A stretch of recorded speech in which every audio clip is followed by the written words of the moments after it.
Yo guys, what's up? My name's Chris and this is Palmer Aquatics. My house is completely full of fish tanks. It's crazy, right? So today I'm gonna show you how to do a water change on your fish aquarium. What we're gonna do is we're gonna find a fish aquarium around here that needs a water change because you have to change water in pretty much every single fish tank ever. Well, sometimes you don't have to, but that's a whole can of worms. So let's find a fish tank and I'm gonna show you how to do an aquarium water change. So I have over 50 fish aquariums in the upstairs of this house right now, and I'm trying to find a fish tank that needs a water change. I think we're gonna go with this tank right here, just because it's been a hot second since I've changed any water on this tank. So here's the deal on changing aquarium water, guys. The more water you remove from the fish tank, the more drastic of a shock that you put on the fish. Just because you're changing the water parameters, the more percentage you remove, the more you have to add, and the more drastic the water changes. Ideally, in a smaller fish tank, you want to maybe do 20 to 30% of the water. So as far as supplies are concerned, you're gonna need two basic things. Obviously, you can do a bunch of other stuff and overcomplicate this, but I'm gonna talk about the pure basics. First things first, you need a siphon. You could also call this a gravel vac. Essentially, all we need is a hose. I could just use this hose to remove the water if we needed to. And then we need something for the water to go into. That's where a bucket comes into play.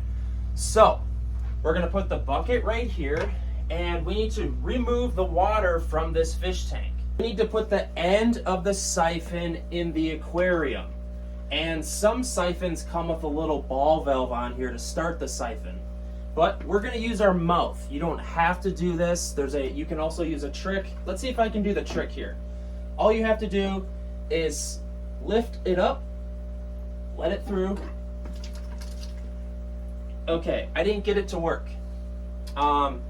It is pretty complicated. The fastest way, honestly, is just use your mouth. So there you have it. All you have to do is start the siphon that goes through the tube and into the bucket. And be careful because the bucket will fill faster than you think it will. And this was the siphon I'm talking about. This is a different style siphon where all you have to do is pump this deal and it sucks it out. My house is a little different because I have little drains set up everywhere in my house. And I don't use like the standard procedure for water changes. So the bucket is filling very rapidly. To stop the flow, all we have to do is lift the siphon out of the water. And you got to be careful because you can get water all over your household pretty simple. So like it's very easy to do. Here's the aquarium water.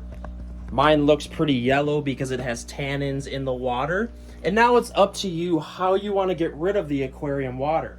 As you can see, we removed 5 gallons of water, roughly. And that's about 30% of the aquarium. So that's a good water change. You're going to have to figure out how you want to dispose of the bucket full of water. Some people dump this in their bathtub. Some people dump it in the toilet. I would advise you just dump it in the toilet. Nothing too technical when it comes to pouring this into the toilet. You just got to be careful you don't get any sand in your toilet because it will cause havoc. And it will auto drain because toilets have what's called an overflow. You can literally just dump it in there.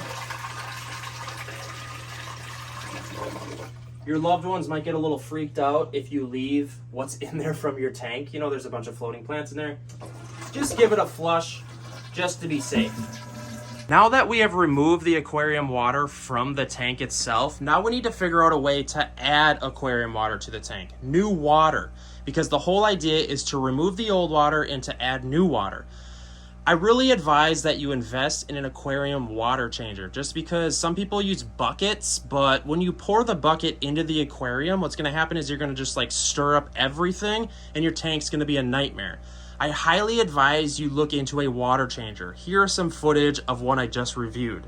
This device, known as a water changer, is essentially a gravel vacuum on steroids. The end of it is a gravel vacuum / siphon, and the other end of it hooks up to your faucet. And what happens is when you hook it up to your faucet, you hit a little switch.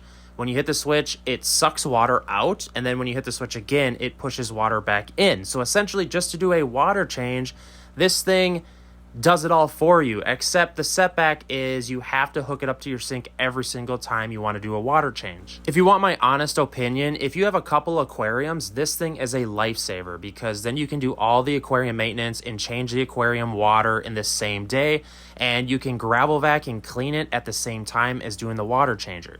So I'll just hit the little switch, it sucks in, and then I'll show you now how you can fill it. You can see it is pushing water out, or wait, yeah, it's sucking it in right now. As you can see, I'm sucking the gravel vac. You can clean the bottom substrate of your aquarium, and now when I hit the switch, it's going to fill the aquarium. See the water exiting there? So it's really going to be up to you in this, guys. Honestly, the biggest setback is just setting this thing up in your water faucet every single time. You could also use a bathroom faucet as well. So you guys are going to have to figure out how you want to add that aquarium water back into your fish tank. I personally have a supply line. My house is kind of cheating though, if I'm being honest. I literally just kind of come over here. I have this all rigged up. But you guys forget that Chris here is setting up this house to be a fish store. So I have to have mainstream ways to change water, essentially. Like I told you guys, I have pipes plumbed into my house in almost every single bedroom just designed for water changes. Oh, and also one more thing. When you're adding the new aquarium water to your fish tank, do not forget, and I will repeat, do not forget dechlorinator. Because maybe if you change like 10% of the water, you won't have to add dechlorinator, but anything over like 15%, you need dechlorinator. And if you're wondering what the best dechlorinator is, I use Seachem Safe, just because this is the best bang for your buck. This literally treats like thousands and thousands of gallons of water changes. You can also get Seachem Prime, it's the liquid version. Without further ado, guys, please let me know in the comment section. Did this help you learn how to change your aquarium water, or how to do a general water change? Let me know in the comment section. I love hearing from you guys. I'm kind of just gonna chill out while this is filling. It literally doesn't take that long. Why did I just say that? But yeah, guys, I'm just hanging out tonight, and I got the night to myself because my girlfriend's working. Hit me up in the comment section, like this video. Are you learning how to do water changes? Are you new to the hobby? I'd love to hear from you.